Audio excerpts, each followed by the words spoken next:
So a very good morning, everyone, and we'll start the session crop diversification and how it is important for food security. This is a very pertinent topic for everyone, especially under the climate change and crop losses, vagaries of nature. So this is one very important topic that you will need your attention, and the speakers, the honorable speakers will, deliberate on then how to mitigate that. So, not with much ado, I'd like to invite Dr. N. Balasubramanian. Please, sir, take the dais. Dr. Sanjay Rathod, Dr. Sharat Pradhan, Dr. Sudhakar Pandey, and Dr. Sanjeev Kumar Jha, sir.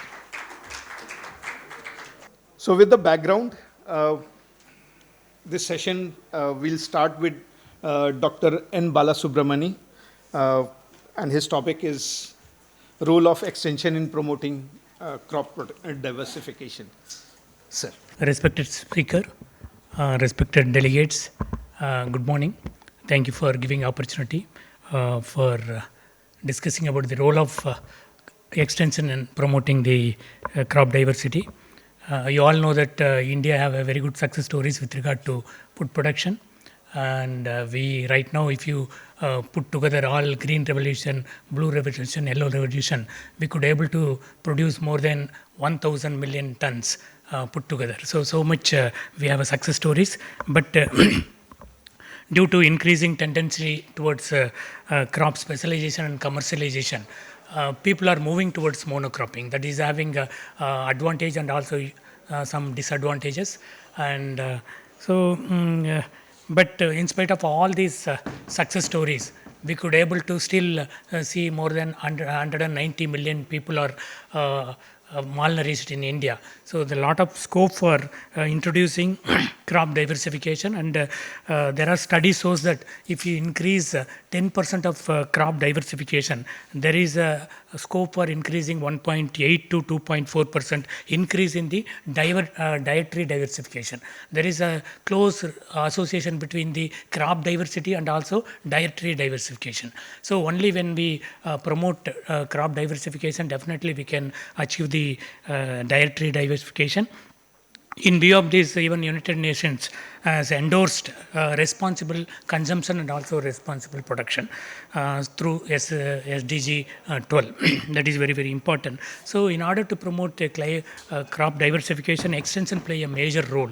Though we have very good technologies and seeds, fertilizer and other things are there, we need a very robust kind of extension, systematic extension is required, because there are studies shows that where farmers receive a very good extension, there is likelihood of 48% more likely to adopt the crop diversification. And similarly, even extension approaches, farmer field school is one of the important extension approaches. If they adopt, because it is more of experience learning, when they adopt a farmer field school approach, there is in success stories in Tamil Nadu, they indicate that 16% of the farmers have adopted when they undergone farmer field school for crop diversification.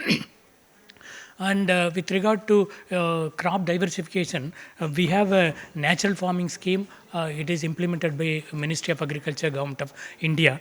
We have a very good scheme. Under this, we are promoting around 15,000 cluster. We are promoting cluster approaches, because you know the advantages of cluster. When the clusters are there, it is very easy to enhance the extension activities, easy to convince the farmer, easy to bring the marketers to the places, and the resource allocation is also important. And under this cluster, each cluster there will be 2 community resource persons will be involved to promoting the natural farming. Under natural farming, crop diversification is also one of the integral part of natural farming. So where there are in the Andhra Pradesh, when the natural farming is introduced, in other cases it is only 2 crops per field, but in wherever there is natural farming is introduced, it is 4.1 number of crops in that particular piece of land. So natural farming by default, it is one of the basic principle is integration of the various crops and enterprises, integration of animal husbandry, integration of fisheries, integration of forestry, integration of beekeeping. So naturally we can achieve the food security and also nutrition security. Under the ambitious scheme of national mission, it is proposed to promote around 15,000 clusters across the country. Each cluster will be around minimum of 125 farmers and 50 hectare of land. So at the end of the mission, it is proposed to achieve 1 crore farmer will be adopting the natural farming at the end of the mission. So naturally there will be a mix, a lot of other crops diversification will be expected. And in this, there are 30,000 Krishi Sakhis will be actively involved, where the Krishi Sakhis are working under National Livestock Mission, and managers trained around 70,000 Krishi Sakhis. They are the community resource person, they are the practicing farmer. They will be promoting the natural farming in the farmer's field.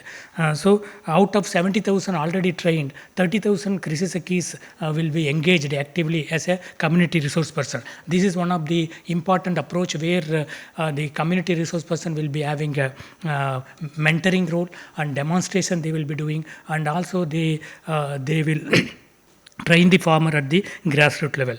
And under mission, it is proposed to promote around 10,000 the bioresource center, 10,000 bioresource. Each cluster there will be bioresource centers. So manage also involved in other extension activities like mass awareness about the Gram Pradhans, because Gram Pradhans will be playing a major role at the grassroots level to convincing the other farmer. So we conducted with the help of rural development and also collectorate around 997 batches across the country as a mass movement. We sensitize the farmer, and also master trainer across the KVKs, around 420. You all know that 420 KVKs have been involved in promoting the natural farming, and so manage involved in training the master trainer. And also we developed the study material, which is very, very important to take forward the uniform, because there are a lot of different school of thought. So to have a uniform material, we developed a study material translated in different languages for Gram Pradhans, Krishi Sakhis and master trainers. And we also created a YouTube where all the success stories are uploaded for the benefit of this thing. And also we promoting a MOOC course, massive open online course. Already we completed 4th batches. Lot of people have joined for this. It is a free course where the crop diversity is also one of the important topic. In addition to that, there are a lot of success stories, because you know that Andhra Pradesh is a pioneer in promoting the natural farming under Andhra Pradesh community managed natural farming. Wherein they are promoting 3 important model. One is all-time money. So wherein the small farmer, landless or poor farmer also, even if they have a 20-cent slab or 800 meter cube, they are promoting 15 to 18 varieties of the crops. So the idea is the living root, concept of living root. So not only above ground biodiversity and also below ground biodiversity. You just imagine it is promoted around 15 to 18 varieties, which will take care of the food requirement of the family. So nutritional requirement. And also another concept is pre-monsoon dry sowing. So normally we have a major dryland situation, and the dryland, after the crop is harvested, lot of the area will be exposed to the sunlight, and lot of volatilization loss will be there. So here the concept is around 20 to 30 varieties of seeds like millets, cereals, pulses. They mix each millets 5-6 varieties, pulses 5-6 varieties. They mix together around 30 kinds of varieties. They will mix, and in the before onset of the rainfall they sow.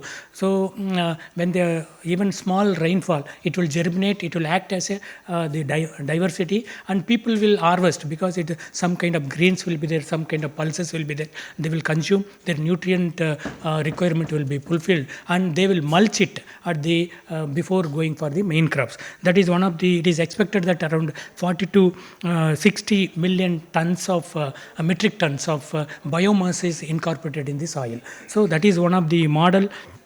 And A grade model. Another thing is the another concept is one main crops and 4 to 5 associated crops and some 5 to 6 biodiversity crops. So this is also one of the model where they are promoting. This is the three concept, and this is promoted with the help of the community resource person. In Andhra Pradesh, they have around more than 10,000 community resource persons. Their main, because it is in this concept, it is not the practice oriented; it is more of principle oriented. So. Mainly, the best practices are promoted through community resource person and through demonstration, mentoring, and also handholding. This is the concept actually, and teaching by doing and also learning by doing. This is the concept. This is the extension. These principles is very, very important if we wanted to promote the crop diversities.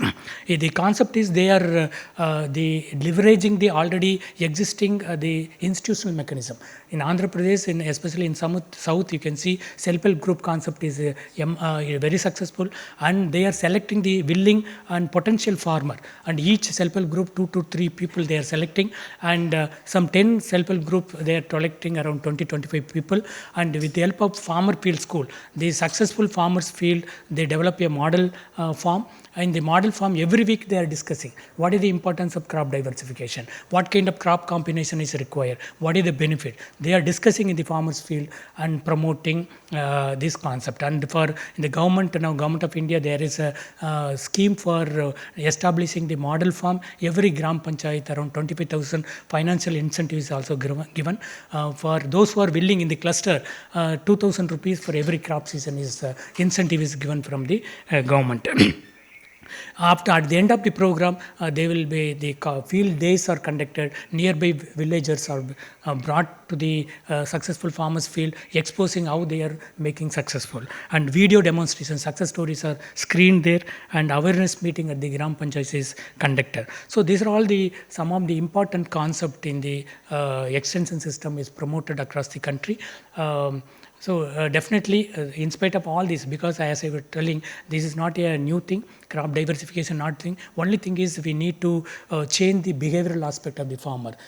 Continuous systematic capacity building is very, very important, and Government of India is doing lot of efforts, and at the end of this mission, we will be achieving around, it is expected that 1 crore farmer will be adopting natural farming. By default, 3 to 4 crops, they will be intercropping with this natural farming system. Thank you very much for giving opportunity.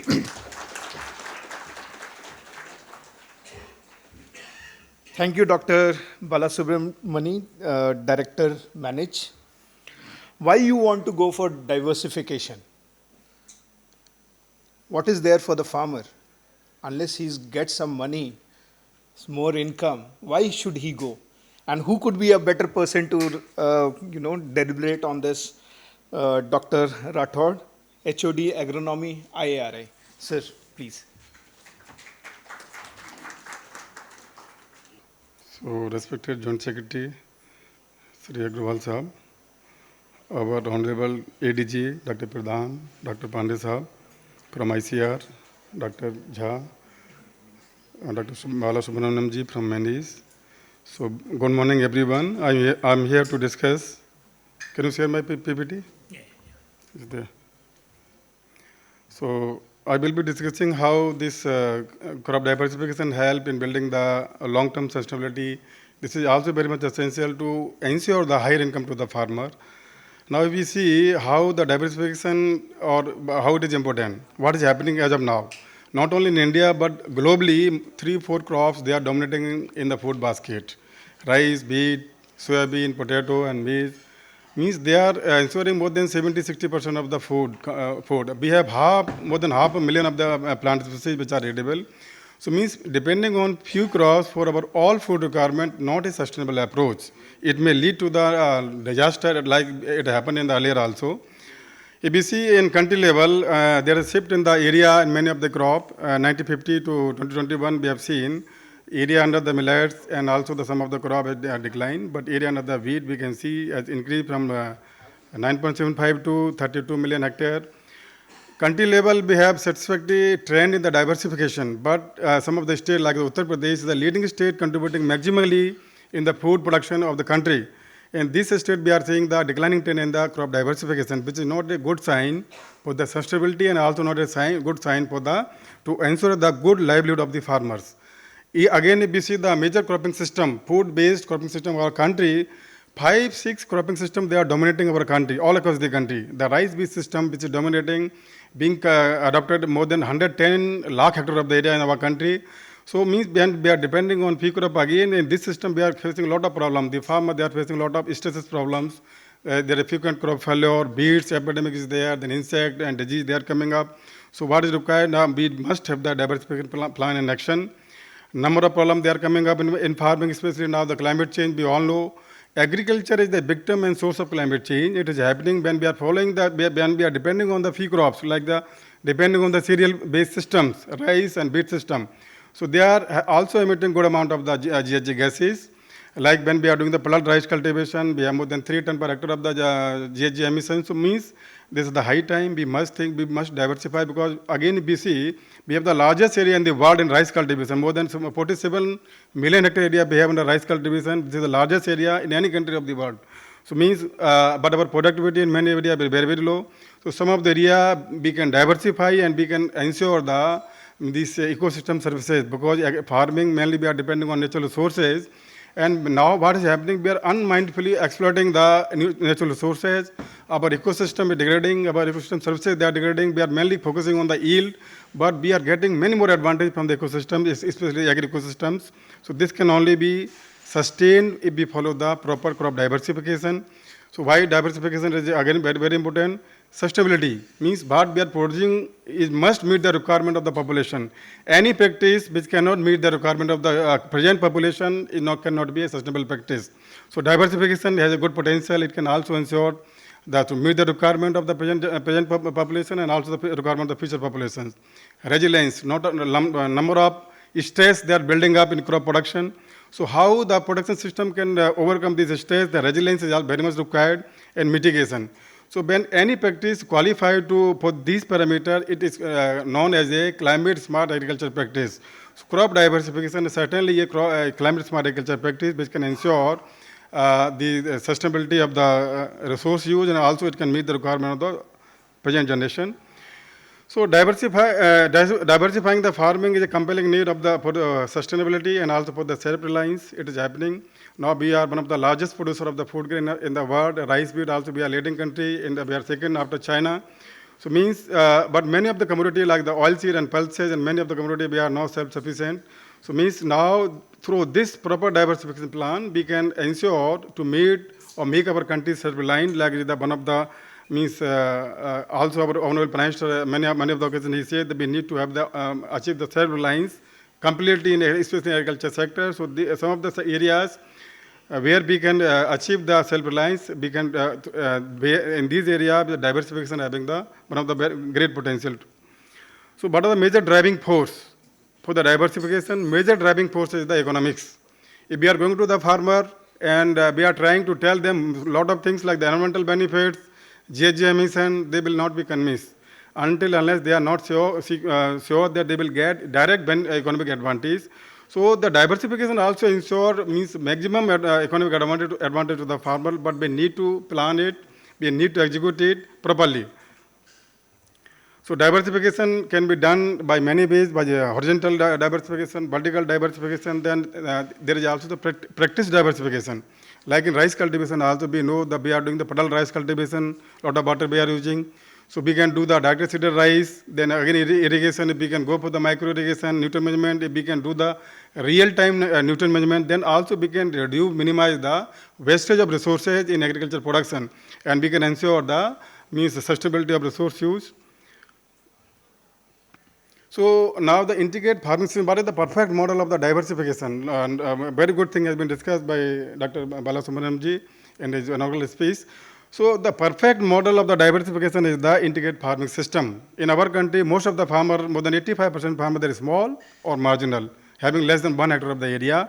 So from this small holder, how we can increase the productivity and how we can build up the resilience, how we can ensure the better economics. This is one of the best way to achieve it. So integrated farming system, many of the farmers, they are adopting it. And if you see, sir, if you see in our country, along with the crop production, most of the farmers, they also do the livestock rearing, and many other enterprises, they are also adopting. Now, what is required? We need to practice we need to popularize the optimized integrated farming system. So again, if you see the small and marginal farmer, the major source of income is not the crops. If you see, the major source of income is the other than the crops, like the wages or livestock, many more things they are there. For the large farmer, which are having the big holdings, for them, the major source of income is the crops. So we need to, we are targeting for the small and marginal farmer, we must think about the crop diversification, and also in this regard, the integrated farming system can be one of the best approach. Now we are discussing about the food. So if we do the optimized integrated farming system, we can increase the food production by 6 times.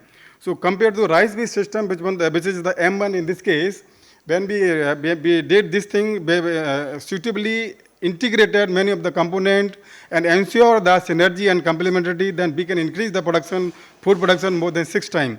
Then again, this agri system, agroforestry. Now what's happening when we are depending only these seasonal crops? Many of the times crop failure is there, losses they are happening. When we are integrating the seasonal crop production along with the perennial crops, agri systems, Dr. Pandey Saab is there, the ADG in horticulture, so he will also discuss about this, I'm sure. So means when we are integrating, we can build the resilience, we can also ensure the food and nutritional security. What's happening in our country, we are the food secure country, we are food surplus country. But problem lies with the nutritional security. Many of the area, most of the diet, these are cereal-centric diet. So means protein malnourishment, then the micronutrient deficiency they are happening. So we are doing this thing, and agri system and farming system, we can also ensure the nutritional security. Then sir, now the environmental footprints. So whatever practices we are doing, they must be environmental friendly. So what's happening means we are doing the proper diversification, including the legume and pulses. Then means if you see this economic efficiency net return per kg of emission, then a lot of variation is there compared to the rice-based system. So bioeconomy, now what is happening in agriculture, nothing should be waste, but what's happening now, there's a big problem. Many of the area, the farmer, they are not able to manage the waste means what they call it waste, otherwise they are the precious resources. Like we are burning the crop the residue, like paddy stuff, we are burning many of the areas. Otherwise, it is a very good source of the nutrients. It can also build up the soil fertility. So every piece of the land we are utilizing in the integrated farming system. We are targeting the small and marginal farmers. Everywhere we are putting, we are even the nutritional garden, medicinal garden also in the integrated farming system. All the requirement of medicinal aromatic plants, food items, protein, and also the livestock we are ensuring through this, and we are trying to maintain the complete synergy of the different enterprises. Then we have developed this system even in the challenge ecology. Like in many of the area, I work in the Eastern Himalaya, so Zoom cultivation is there, they are burning the forest area, so we have developed the integrated farming system, diversified systems, and we find compared to the existing system, this was a very good system to ensure the better economics, productivity, and also it will help in conserving the resources.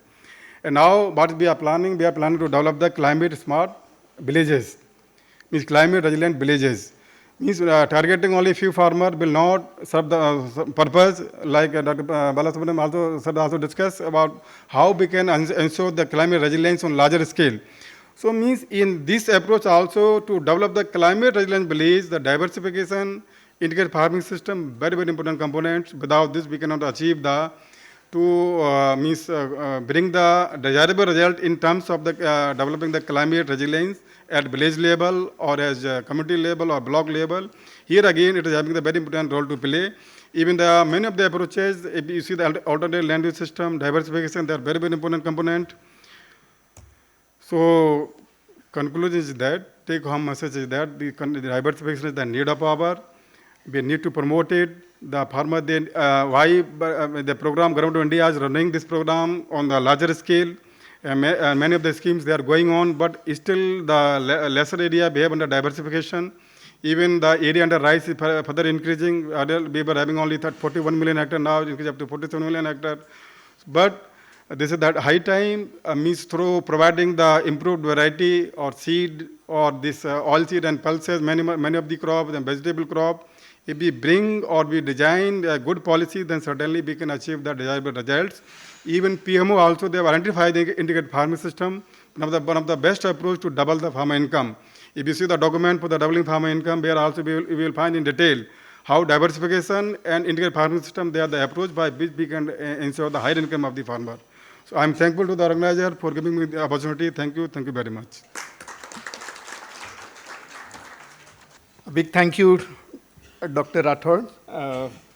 So when we are talking about plants, when we are talking about people, we cannot forget the animals, their contribution, and they also need food. So where we are a big shortage in fodders, so who can be the better person to speak on? Dr. Sharat Kumar Pradhan, ADG Food and Fodder Crops. Sir, welcome, sir. Very good morning to all.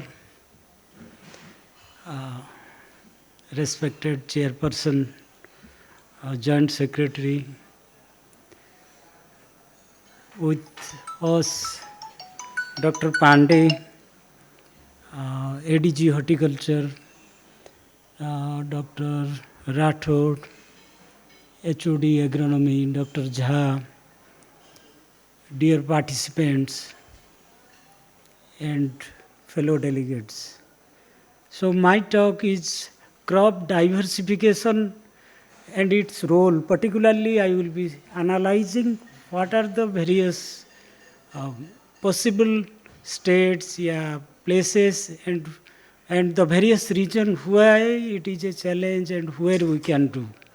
So that is a more likely a sort of analysis type situation I will be telling you. Think that by this time you will be knowing, everybody will be able to know what is crop diversification. I think you are very clear. Instead of going a single crop like a lot of regional area like rice dominated everywhere, wherever you see one single crop increasing the area. How to reduce that and diversify that with other crops, other varieties, that is basically diversification. Already a lot of things already explained by our previous speaker like Dr. Rathod and Dr. Balasubramani also. What is diversification actually? I hope there is no further discussion about this. It's clear to everybody. We need to diversify a particular monoculture to different one. So that the why diversification already also discussed by the speakers already. But again, I want to refresh you. Its main need is in addition to the food security, we need nutritional security like other crops. If we will be diversifying, simultaneously we can get other crops, other products like pulses, oilseed, other things we should also take care. So also protect environment, as many times as Dr. Subramaniam was also telling. So we have to protect the environment also. If taking one crop, one way of depleting the thing, nutrient, fertilizer, then that is we are targeting one crop only. How to increase that? We are applying pesticide, fertilizer, so many things. So we are damaging the environment. Also natural resource base, we have to protect that, so that there is a need. And increase the farmers' income also. In case of monoculture, farmers are not getting more, that is not the case. But thing is that how to other alternative way to enhance different time one instead of a single crop. And then to conserve soil and also water. That is a concern, great concern.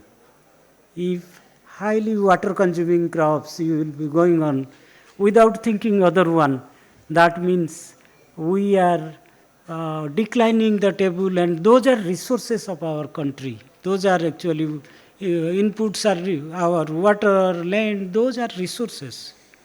So we have to conserve that. I want to say in a diagrammatically way, you see the states where how the water table is going below, you see the graph here. It's starting from Punjab to Odisha, where minimal, whereas no problem of water, few states only. So challenges how we can address. Here, as I told you already, nutritional security, we have to see that. That is the first challenge we are addressing through diversification. Then we are also addressing natural resource conservation, enhancing farmers' income, climate resilience. All these points I told already. So, then the main thing is rice. Rice already spoken by many, and also I am telling about it. And this rice, I am a rice worker actually. Basically, I worked about 29 years in rice research, and now here as a administrator for research management for 3 years. So, I should encourage more about rice. As you know, it is a tendency. But the thing is that uh, long before we are focusing for diversification. Instead of that, rice is growing, area is growing, production is growing. Now we are the number one in the globe. Earlier we were number two, but now we are number one in the globe with 149 million tons of rice. That is the, as per the third estimate. And our area is almost, if you will be taking the uh, Rabi summer area also including that, it will be about 51 million hectare. So last decade, if you will be analyzing rice is increasing from 42 million hectare to total, if you will be seeing, it is 51 now. So instead of diversification, we are enhancing. That means we are not enhancing. The farmer they are actually intelligent. They don't, we think they don't know, but that is not the case.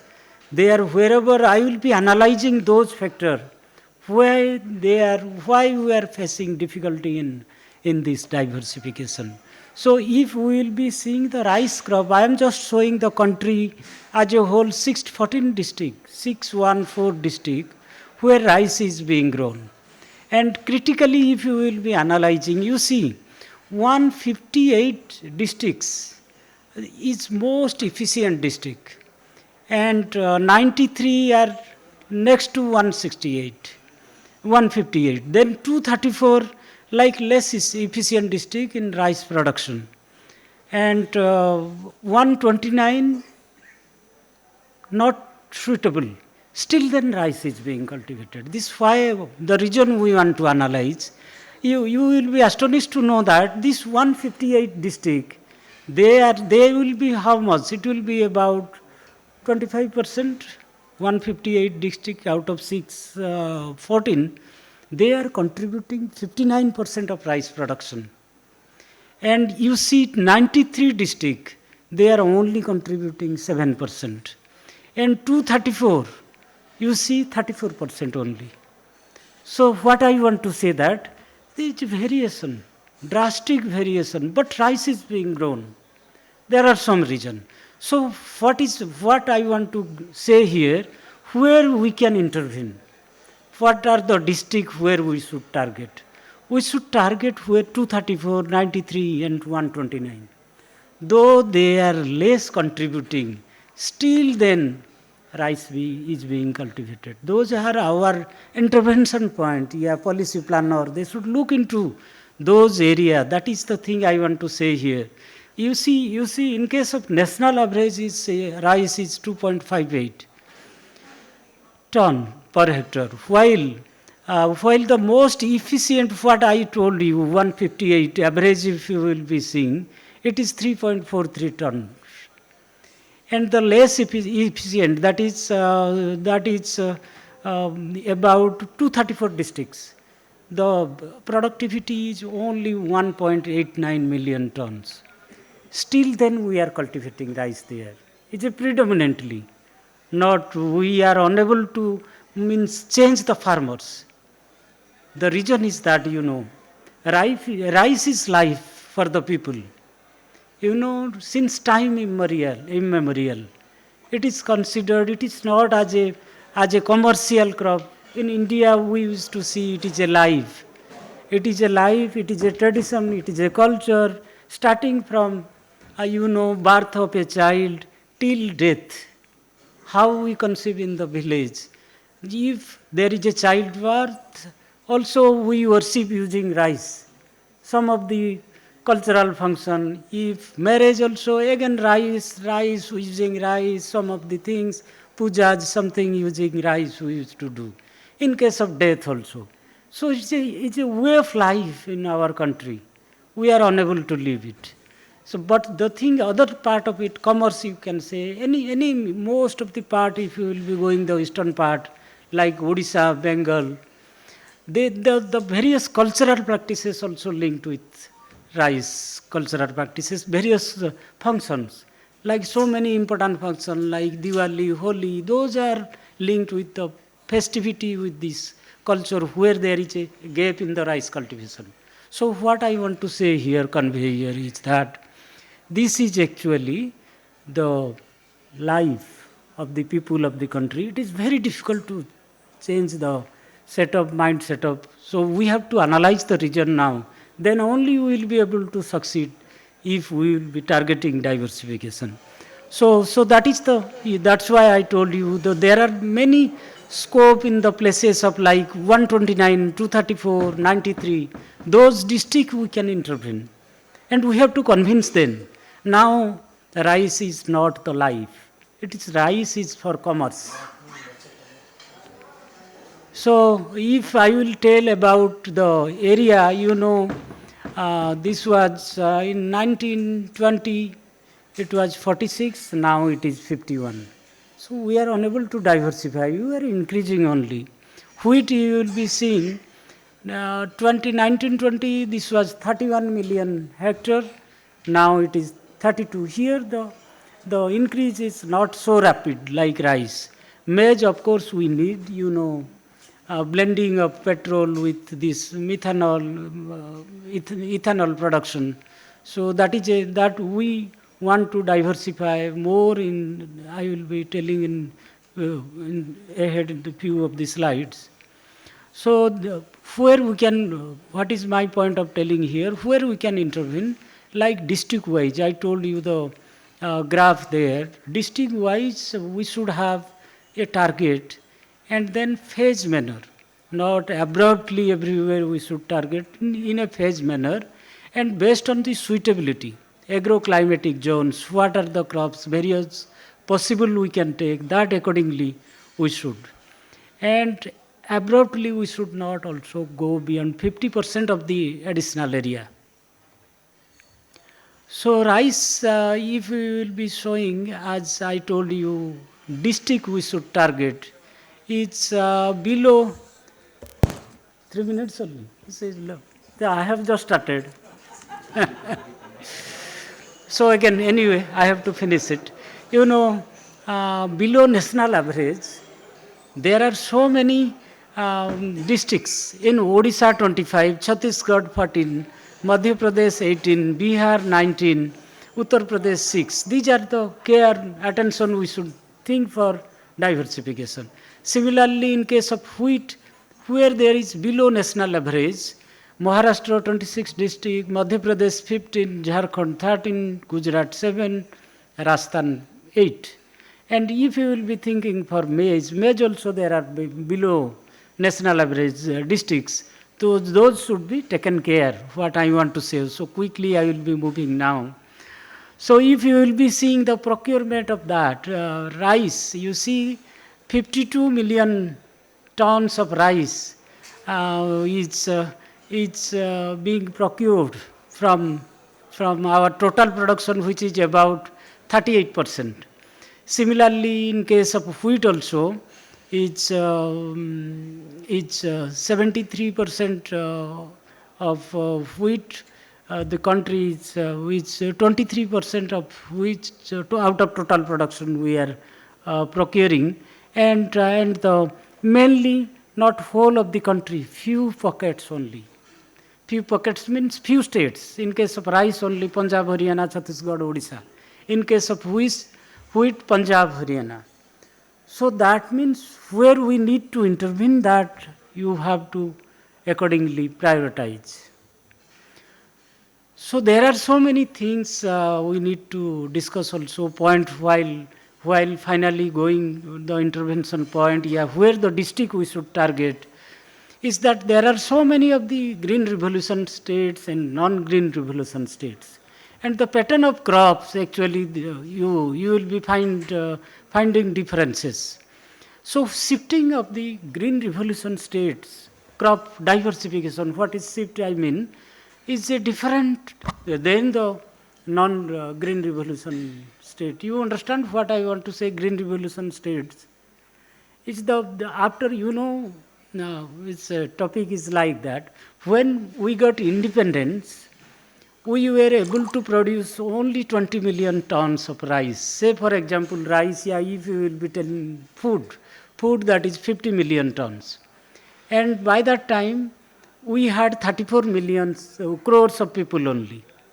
And to that number of people, we were unable to provide food. So we were like begging type that time. And we were asking aid from US and other country. And that was like a ship to mouth. So whatever was coming immediately was adjusted. But later on, due to the green revolution, that I want to say, we are now surplus. We are from 20 million of rice, now I told you, it is 149 million. And not only our country, our people we are able to give, we are also exporting to many of the other countries. And we are exporting around 23, 24 million tons of rice. So that I want to say green revolution. That means where we were like a begging bowl, now we are net exporter to other country. So the strategy there are all the states, there is no green revolution. What I want to say is some of the states, they achieved that, like Punjab, Haryana, Uttar Pradesh. There are some of the states where we achieved green revolution, mostly in the irrigated belt. And there are also non-green revolution states. So the approach will vary from state to state. The diversification, what are the strategy, which crops, like in case of green revolution, like cotton, maize, basmati rice, pulses, oilseed, those and challenges I have told you.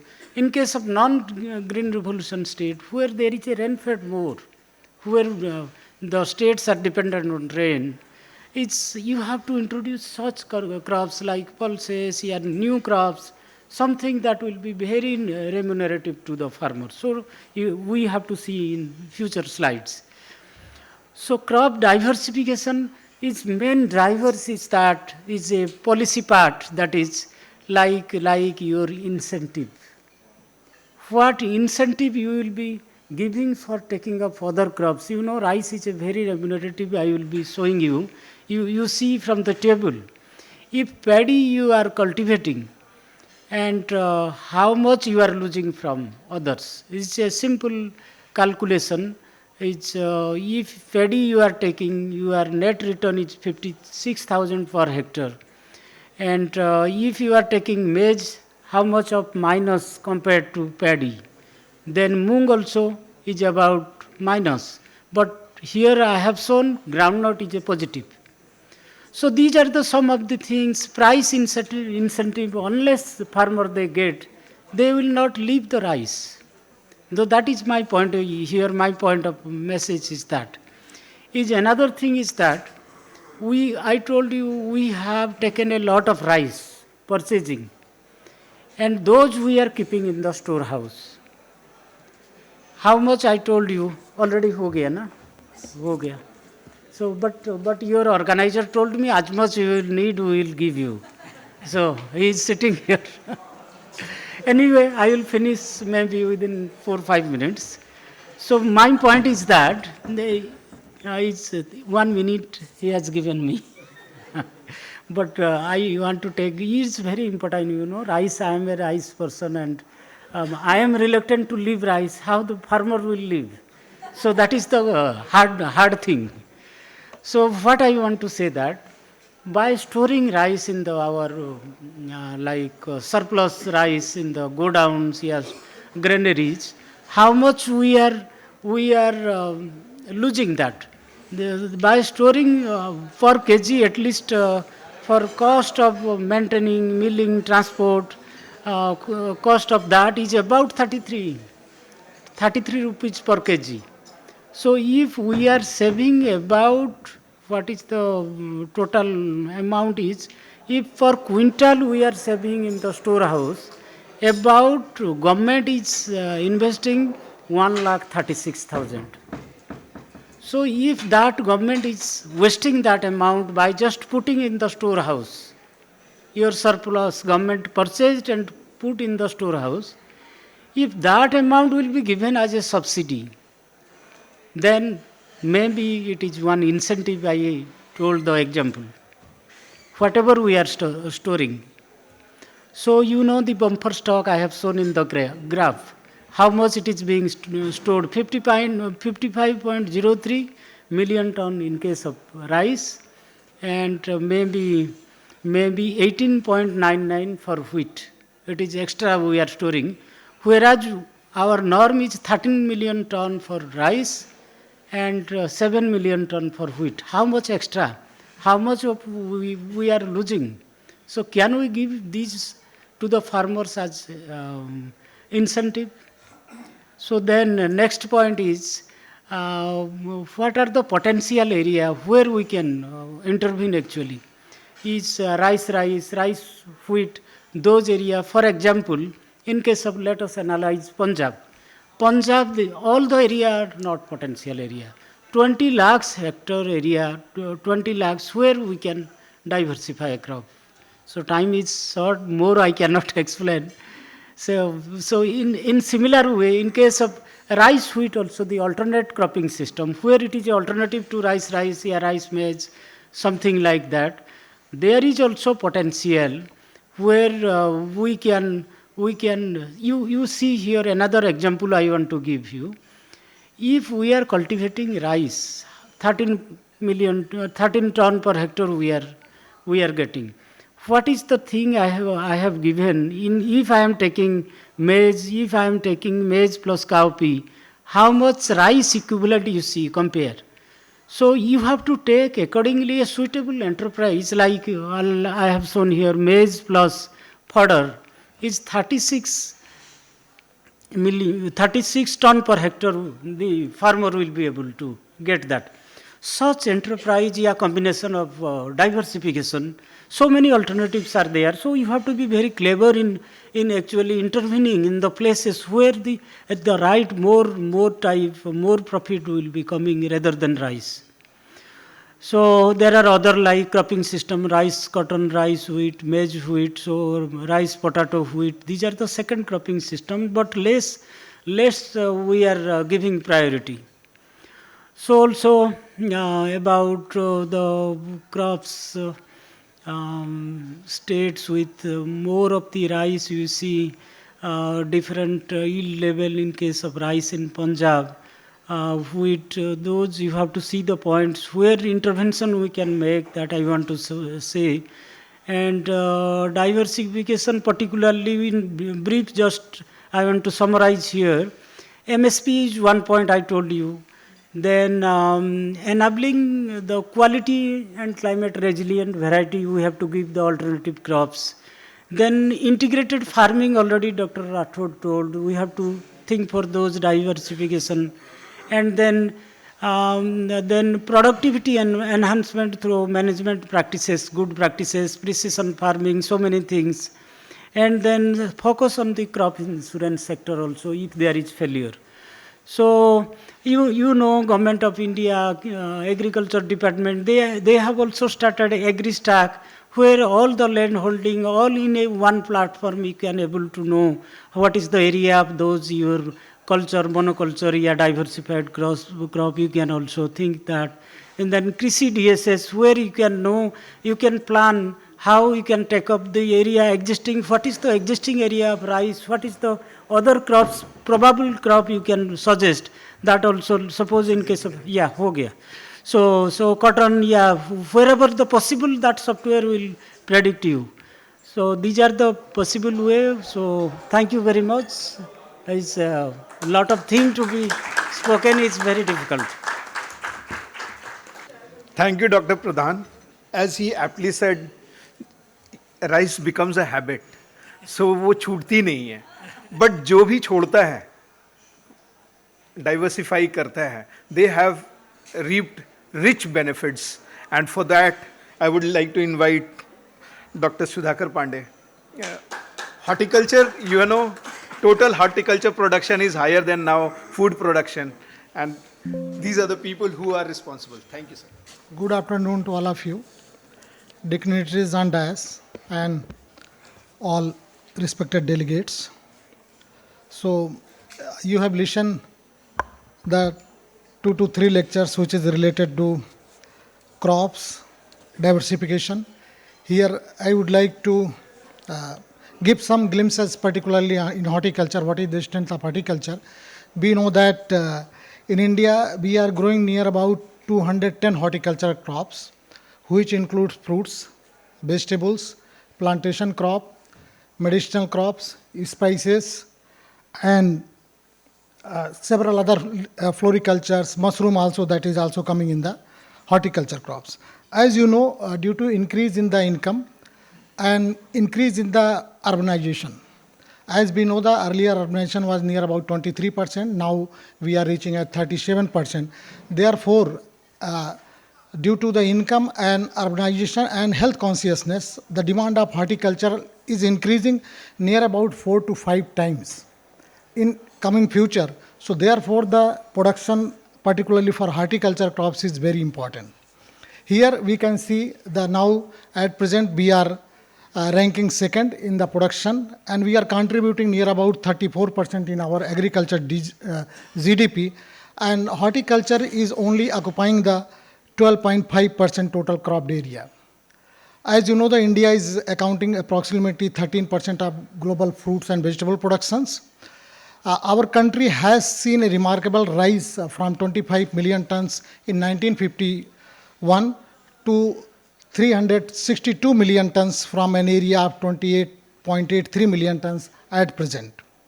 If we see our export, what we are exporting, particularly in fruits and vegetables, near about 16,847 crores rupees from fruits, and near about 9,496 crores from vegetables we are importing. And India is the largest producer, particularly for in banana, papaya, pomegranate, ginger, okra, and mango.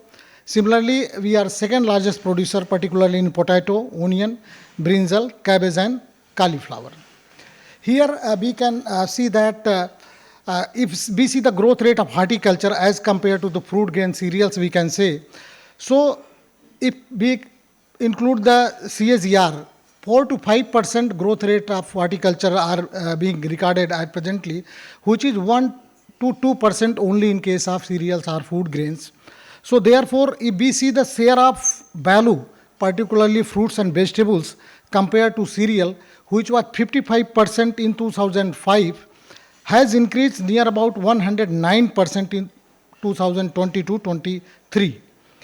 Horticulture, if we see the productivity of rice and wheat, it is hardly 4.5 tons, or we can say sometimes is 7 tons per hectare. But horticulture productivity is in several crops, we have more than 40 tons productivity in a single crop per hectare. So you can see the productivity is sometimes 2 times higher, sometimes 10 times higher. It depends upon the commodity and the crops.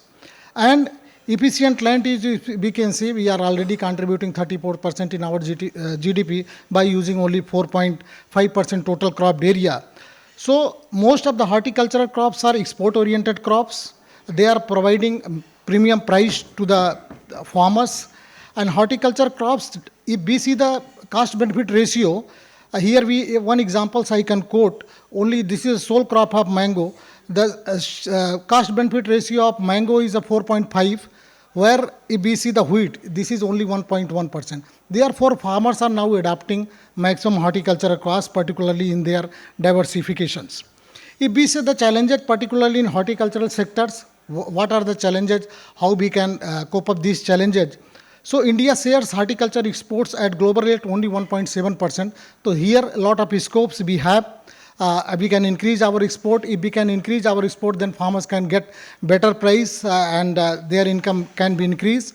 Losses are very high due to perishability of the horticultural commodity. Losses are very high, near about 5 to 15%. In some cases, this is 20%. Losses and wastage both are very high in case of horticultural crops. So how we can minimize these losses, that is very important. If we can minimize these losses, we can generate the much income to the farmers as compare, and same times we can increase the availability, per capita availability for the human consumption, particularly for these small holders and landless farmers. Particularly they are facing a lot of problem, particularly the credit access. That is also a problem with the horticulture sector. Similarly, productivity gap. If we see the global productivity gap, particularly in tomato one crops, we can take our Indian productivity is near about 24 metric tons per hectare, but global productivity is near about 58 million tons. China we have taken as an example. Similarly, in potato, our productivity is 25 tons, and USA productivity is near about 50 tons. So here we have a lot of scopes. If we can let the technology development in the different crops, so we can increase more, particularly these crop production in these crops. Uneven productivity within the country. If we see in the same crop in Tamil Nadu, our productivity is near about, Tamil Nadu productivity is 25 to 30 tons. In the same times, if we see the Jharkhand and Chhattisgarh productivity of that particular crop, it is 10 to 15. When we go for NEH, that productivity is only 5 to 10 tons. Uneven productivity within country. So lot of scopes are there, how we can intervene our technologies and extension activities in that particular area to increase our productivity. Low value realization of farmers. Here, as we know that mostly the vegetable crops or food crops, we don't have any MSP and other things. So most of the farmers, they are getting less than 30% of their consumer price. What we are taking from the market, and if we calculate the farmer's price, then it is 30% than the consumer price. Seasonality led geographical concentration of the production, particularly onion from Maharashtra, sometimes glut is there in MP, and tomato in Andhra Pradesh and Karnataka. So there due to perishability of nature, these are the some challenges. Negligible demand forecast. We cannot actually assess the demand, particularly for the future in any specific crop. Therefore, planning of the crop is very difficult, particularly in these horticultural crops. Poor aggregations, limited value additions, and lack of economics of scales, inadequate working capitals, and underdeveloped export ecosystem is also a challenge. So what the emerging trend, particularly in horticulture diversification? Horticulture is high value crops. Rising export for the premium crops, example, these times we have exported the lychee near about 639 million tons from our country. That is first time this particular aspects we have. And we see the cost benefit ratio, that is also very high in case of here. Underutilized vegetable crops, these are the neglected crops we can use. Protected cultivation, we can get more these yield, particularly spices, floriculture, nut crops. These are the emerging trends. So these are the diversification enablers. Our technology, we have now biofortified variety, climate resilient variety, high yielding seeds, tissue culture. Banana we are growing only through the tissue culture plants. So lot of technology we have. We have financial infrastructure with us. Market access is now growing. Infrastructure also, particularly protected cultivation, micro irrigations. Policy of governments, lot of policies government having, that is also increasing the production of horticulture crops. And research example for diversification in horticulture crops, we can see that intercropping, crop rotation. Some examples I have put how it is profitable, particularly for farmers point of view. Some recent initiative by Government of India like MIDH, clean planting materials, international collaboration with different countries, and we have now one these budget announcement, particularly comprehensive program on fruits and vegetables that may address our challenges, particularly in case of fruits and vegetables. And other is a CDB, already cluster development program is already going on, agriculture infrastructure funding schemes of NHB and schemes of MOFEI. These are the government initiative which is increasing and boosting the horticulture production. Some new initiatives for diversification, micro gardens, if we can, particularly in the village spaces where we have small spaces, we can use the micro gardens using the different vegetables, root crops, herbs, and small other medicinal plants. Urban and peri-urban horticulture is very much required. Commercial market gardening in urban periphery is important. Introduction of non-traditional area. Here, this picture you can see that lychee can be grown in Bareilly. You can see the fruitings, how much fruitings are there. So I think non-traditional area we have to capture, particularly for horticulture crops, and hand-holding for the farmers. It is very important from farm to fork, because each and every type of knowledge farmers do not have. So we have to hand-holding from their farm to fork. That will be very important for us boosting the horticulture crops. With this, I thank you very much for your patience hearing and providing the opportunity for this particular seminar. Thank you very much. Thank you, Dr. Pandey. And you have wrapped up in good time. So I'll ask my next speaker for that time. Let's speak about, we have been speaking about horticulture now, food crops now. Now those crops which we import, and we are dependent heavily on that is oilseeds. Pulses sometimes we import, sometimes we self-sufficient, but then these are the crops which look forward to, an important role in crop diversification. Dr. Sanjeev Kumar Jha, Principal Scientist, Crop Division, ICR. Respected speakers on dais, distinguished participant, we have already crossed the limit of our time given to us for this hall. Anyway, in 6 minutes, so my topic is oilseeds and pulses, whether these two crop commodities are the candidate crops for crop diversification in our country. Yes, many of them are leguminous. They symbiotically synthesize nitrogen, provide nitrogen, and they are good for soil health. They provide protein. Pulses are providing protein. Even two oilseeds, groundnut and soybean, also have quite substantial amount of protein. That is also essential, like carbohydrate of rice. Pulses, protein and fats of the oilseeds are important. In this slide, you will see everything is increasing. Area also increased 3 times. Production has increased of oilseeds 8 times. And from 23-24 to 24-25, we have increased almost 30 lakh tons in 1 year. Per capita consumption is also increasing. Now we have reached up to 20 kg per capita per annum. The medical recommendation is 11 kg. So we are eating more. Even Honorable Prime Minister time and again regularly requesting that you should reduce at least 10%. So what the introducer introduced me about that the topic that these two commodities are being imported. So this is a matter of concern that our import has also increased. Almost 60% we have reached. Another pulses, and JS Pulse is here on the dais, and he is a mission director also, and he is heading one Atmanirbharta in pulses mission of the Government of India. And here also there has been increase in the area and production, and even in 1 year, and during 23-24, we were about 24.24 million tons of total pulses production, which increased to 25.34, yani 11 lakh tons pulses production increased. Per capita consumption has also increased, which has reached up to 47 grams per day. But our import has also increased to 15%. So whether we are ready, our country is ready with the research and technological support that is required to diversify the rice-based cropping system with oilseeds and pulses. Yes, we have 4 exclusive institutes on oilseeds and 4 additional institutes, those who are also working on oilseeds. So altogether 8 institutes on oilseeds and 5 institutes on pulses. Almost 280 scientists are exclusively working day and night for the basic and strategic research of oilseeds and pulses in the country. If we see, our country is rich in diversity. We have a varied agroecology.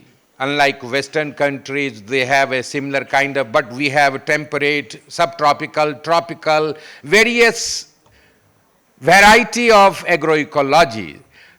And we require location-specific high-yielding varieties of oilseeds and pulses.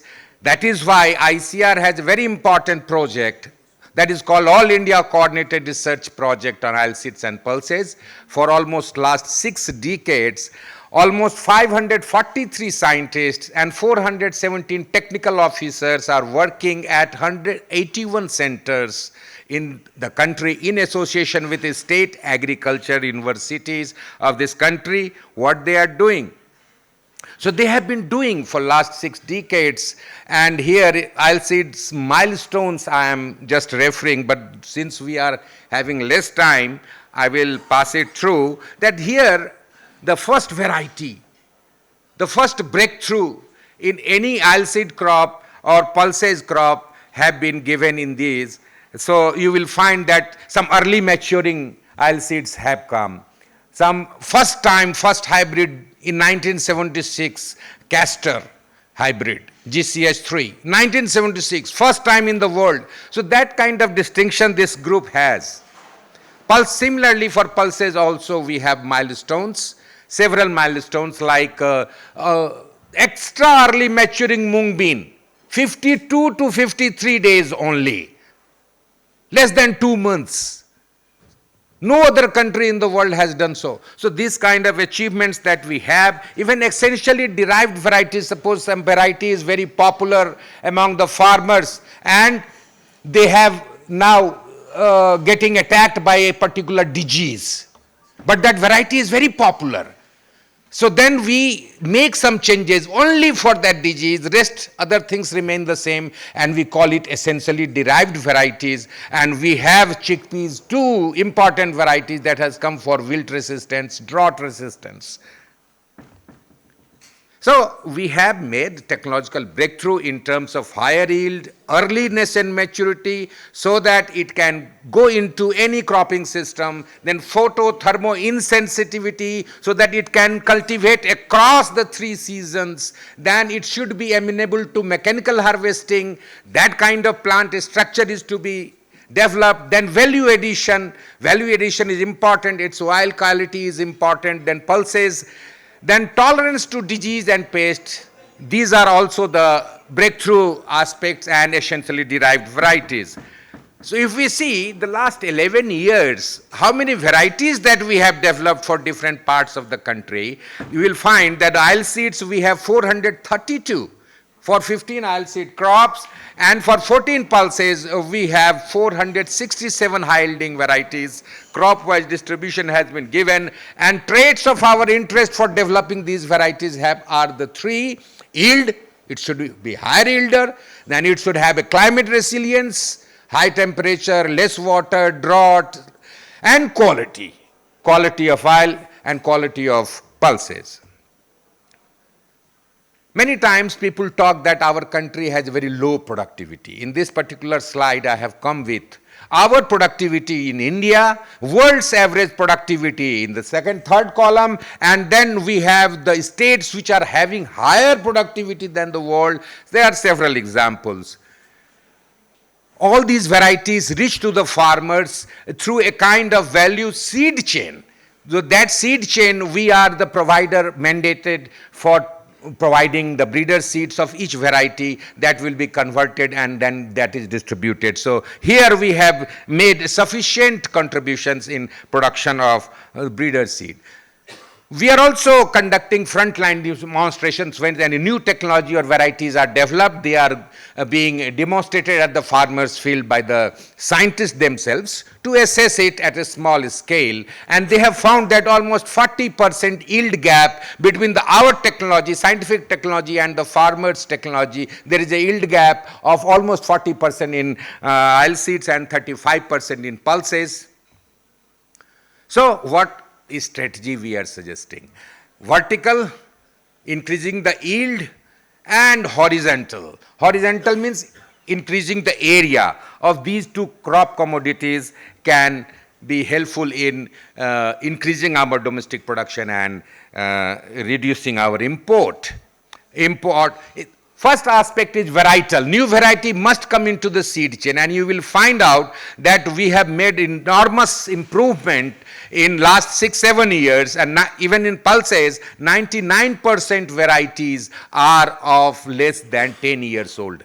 So 5 years old, 57-58% varieties are less than 5 years old. So these new varieties have come in the seed chain. Similarly, for seed replacement, every year new seed should be used by the farmers. There also we are very much, particularly the two departments of Ministry of Agriculture, we are improving it, and you will see the clear distinction. And how to ensure sufficient quality of good seed, sufficient quality seeds of improved varieties. We have made certain recommendations, and particularly that each and every state of the country should have a rolling plan for the seed. So they must plan in advance for 4-5 years, then we will be able to provide them sufficient quantity of breeder seeds, and all the seed production aspects, marketing aspect should be monitored centrally, and Sathi is one portal that we have developed, the ministry has developed, and we are mapping each and every producer at each and every seed stage so that the quality is maintained. Then besides variety, important aspects are management, and management of secondary and micronutrients, because mostly we give the major nutrients like N, P and K, nitrogen, phosphorus and potash, but then secondary nutrients are now playing important role, and we must look into these aspects. So that kind of interventions are required. Then another aspect, that area expansion to increase the production, and we have the pulses and oilseeds combination intercropping, then cereals intercropping with oilseeds, then cash crops intercropping with oilseeds, particularly sugarcane. It is intercropping with 3 oilseeds, all 3 major oilseeds, groundnut, mustard and soybean. So all these things are important. Oilseeds also intercrop with, intercropping is what? Utilizing the space vacant in between the 2 rows of a particular crop, suppose sugarcane, that space is to be utilized by the oilseeds and pulses. Then area expansion by pulses and different diversification, intensification, and then new niches. Rice fallow is new niche where we can go, both these crop commodities can go and give the country production. So new research efforts what we are making, a few couple of slides. I want to reassure all of you and through you to the country that we are very much alert, and we are looking ahead with new research like genome editing.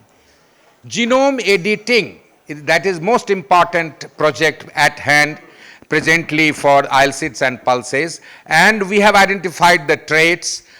Speed breeding platform for generation advancement. Earlier one season, suppose Kharif season, we have some selection in this season, that we will have to wait till next year Kharif. No, with speed breeding facility we can have 3-4 seasons in 1 year. So development of variety will be very quick, very fast, 2 minutes.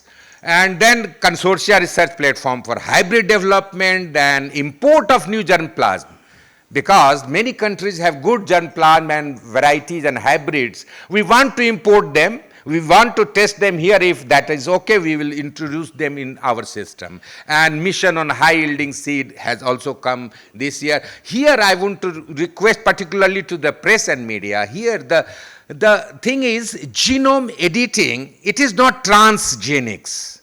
We should not confuse. In transgenics, we bring foreign gene. But in genome editing, the native genes are edited.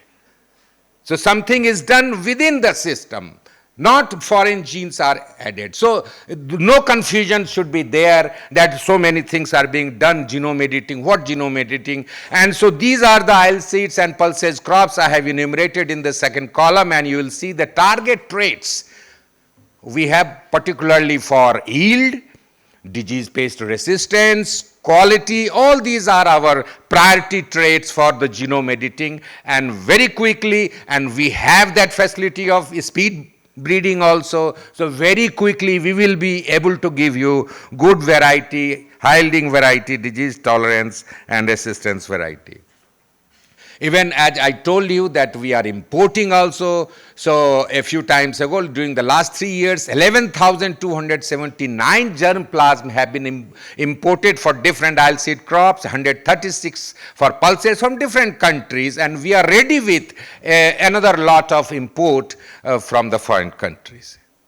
So policy support, after all, everything is decided by the policy. So these two crops, which is a very potential crop for crop diversification, country needs also because we are importing, so we will have to give due importance to whatever agenda or issues that is lying for these two crops, particularly the ecological zone planning for the appropriate crop selection, and then credit, insurance, MSP, procurement, all these things are required by these crops also. These are poor man's crop. If a farmer has irrigation, he will not go to pulses and oilseeds. He will go to wheat.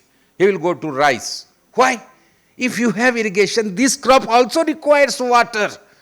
At least 1 or 2 irrigation is essential. But if he has 2 irrigation, he will go to wheat. Why?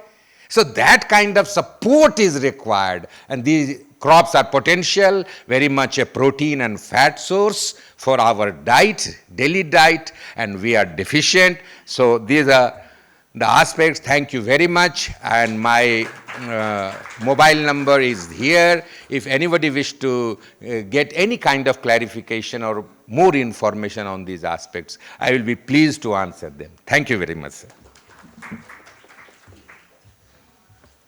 Thank you, Dr. Jha. So after such a enthusiastic presentation, it's time for the policy maker, a senior IS officer from the Bihar cadre, Shri Sanjay Kumar Agarwal, to address the August gathering. Welcome, sir. Good afternoon, everyone. As my throat is not very good, I will not speak much. And as you have seen, all our experts have told you sufficient about what is crop diversification. I'm not going to talk much about what is crop diversification. I'll talk something about food security,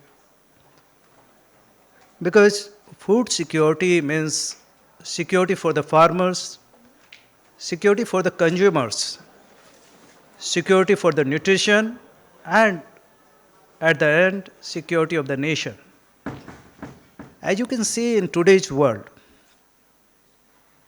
if we are dependent for few things on other countries, it will pinch us somewhere, sometime. Once upon a time was there, then we were dependent for wheat and many other food cereals on foreign countries. And what happened? Once our Prime Minister has requested everybody to eat or do fasting for a day, because we were not self-sufficient. This year on 15th August, our Prime Minister has requested every stakeholder to become self-sufficient. And self-sufficiency will lead to food security. And we will not be satisfied with food self-sufficiency only.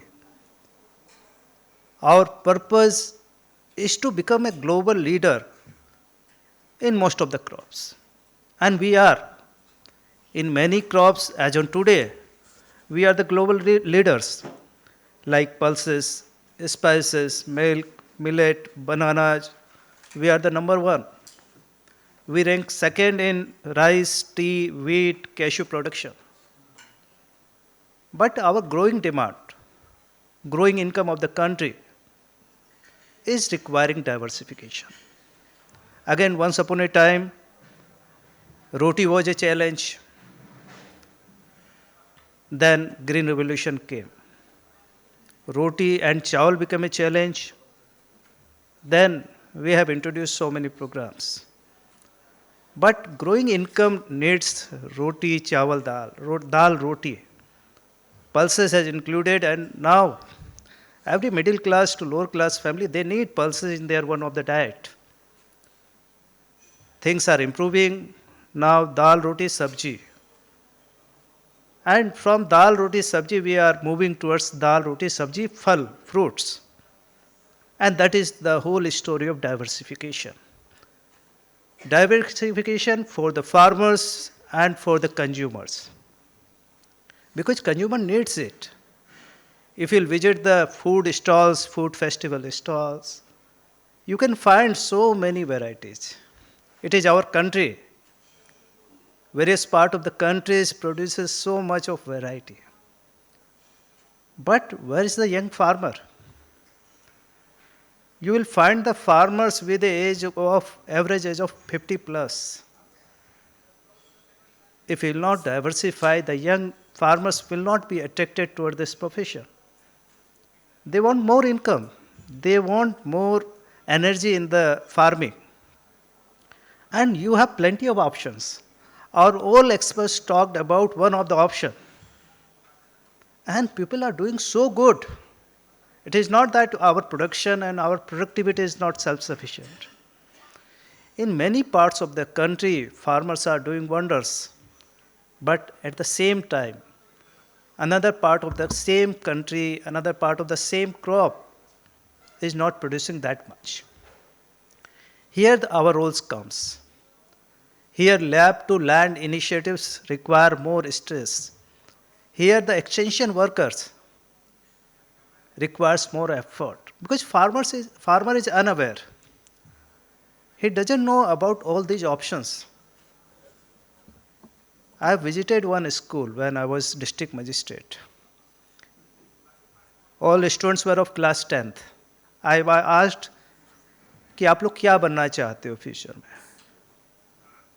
Option doctor, आधे लोगों ने हाथ उठाया, engineer, बाकी आधे लोगों ने हाथ उठा दिए. Why? Most of them wanted to become doctors or engineers. और यही parents say, if you ask the same question, parents will reply in the same fashion. Or the same thing is with the farming. Everybody wants what you want to grow, wheat and rice. Because they are not aware about other options. They don't know the productivity and benefits from the other diversified crops. And once the farmer is getting attuned to this type of crop diversification, they are not going to go back. Our horticulture area is increasing. Our pulses, oilseed area is increasing. But major challenge, how to sustain it. We have to make our farmers more aware about the situation. We have to provide technology, we have to provide good seeds, and we have to provide good market. And this is the forum from where I can say that these are things we are doing. Government of India with the help of state governments are operating so many programs. We have started with the National Security on Foods. In last 1 year, 2 years, National Mission on Oilseeds. Now in this year budget, National Mission on Pulses, oil palm, and so many horticulture missions. Government is providing a good security and government is increasing its investment every year. In last 10 years, our investment in agriculture has gone up to 10 times. We just want to boost up this sector. We just want that farmer's income should grow. Unless the farmer is secured, he will not participate in food security.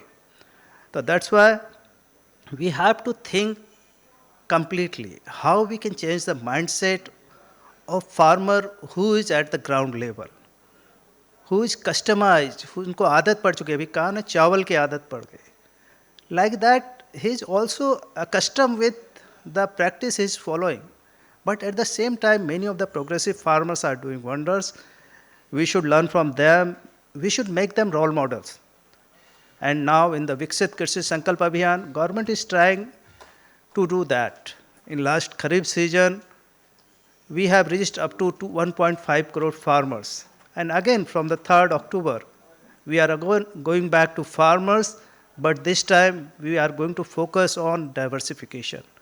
We are going to tell them the benefit of oilseed. We are going to tell them benefit of horticulture, pulses, and so many similar crops. And for climate resilience, it is required. The climate will not tolerate water-consuming crops because the average rainfall has gone down. The climate change, the areas where there was no rainfall, there is a huge rainfall. And the areas where sufficient rainfall was there, now they are in deficit.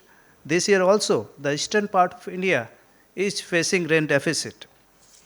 So crop diversification is needed for food security, and we are addressing all the challenges which are incoming. But the support of farmers, the support of scientists, support of the stakeholder is always required.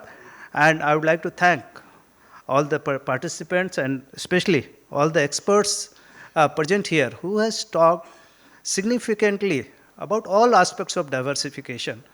This is a major platform where we want to converge. We want to make a combined effort, united effort, so that farmers should enrich and ultimately our nation is secured with food security. Thank you very much.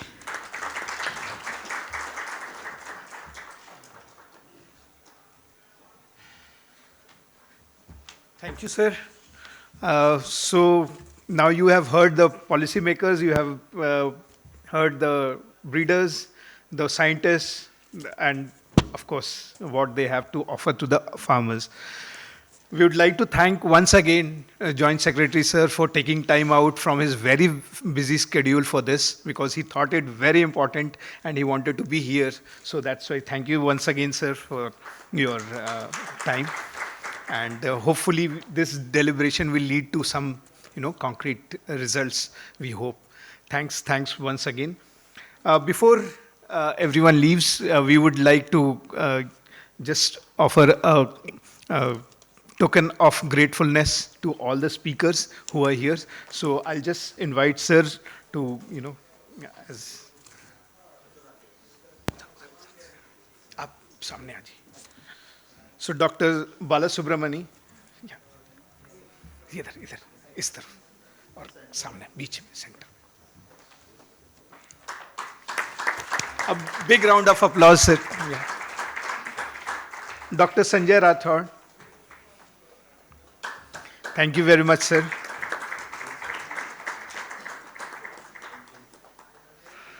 Dr. Sharat Pradhan. Thank you very much, sir. Dr. Sudhakar Pandey.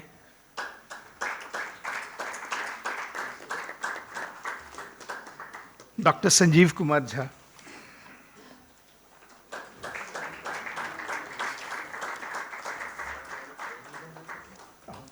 And Akshana. And I will request Rahul to, sir. Yeah, thanks a lot. Thanks once again, all the audience who was here. Hopefully you take back something, after this deliberation. Thanks.